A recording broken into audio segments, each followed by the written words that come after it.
Hello student, आज हम लोग जो है गणित में कोण के बारे में समझेंगे। तो चलिए देखते हैं। An angle is a figure formed by two rays. तो मतलब क्या है कि जब भी कोई कोण है वो दो किरणों से बनेगा with the same and point, जिसके एंड पॉइंट या हम बोल सकते हैं इनिशियल पॉइंट सेम हो। जैसे कि मान सकते हो इनिशियल पॉइंट बोल सकते हैं, एंड पॉइंट बोल सकते हैं। वैसे इनिशियल ज़्यादा सूटेबल वर्ड रहेगा। एक पॉइंट ये है, इनिशियल पॉइंट, यहाँ से एक रे ये गई है और एक रे ये गई है।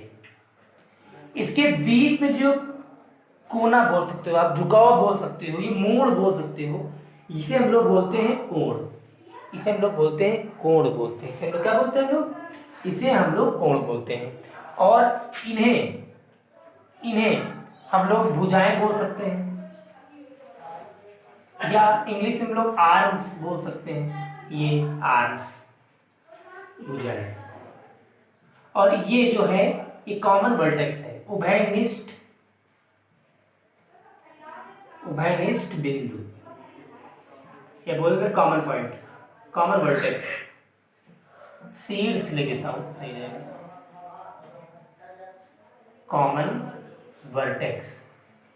तो हम ये बता सकते हैं कि कोण क्या होता है। कोण जो होता है दो किरणों, जब भी कोई प्रारंभिक बिंदु से दो किरणें और किरणों के मध्य की जो जगह होगा उसे हम लोग क्या बोलेंगे?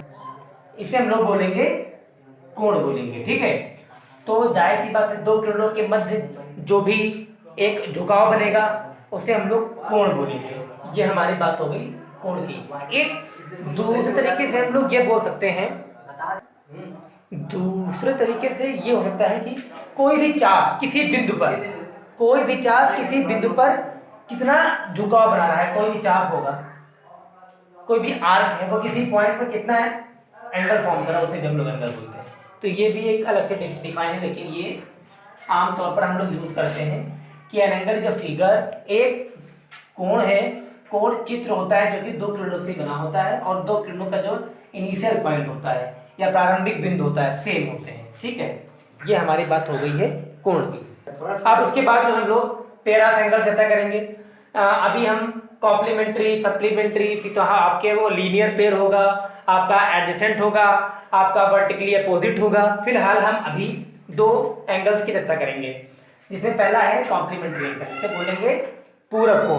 जैसे मैं एग्जांपल देता हूं कि कोई एक ये कोण है थीटा 1, ठीक है, और दूसरा जो है थीटा 2।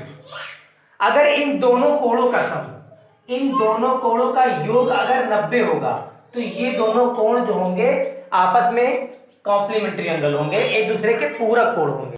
उसके बाद जैसे कि एग्जांपल हम लोग लेते हैं 60 डिग्री और ये 30 डिग्री, दोनों का जो सम होगा तो इन दोनों कोणों का योग 60 होती है, 60 + 30 = 90 डिग्री हो रहा है।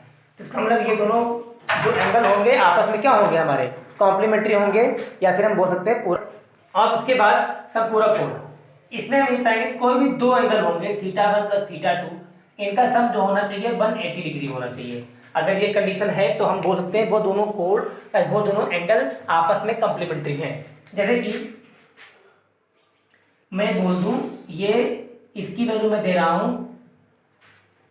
120 डिग्री और इसकी वैल्यू मैं दे रहा हूं 60 डिग्री, तो मैंने ये दो एंगल दे दिए आपको।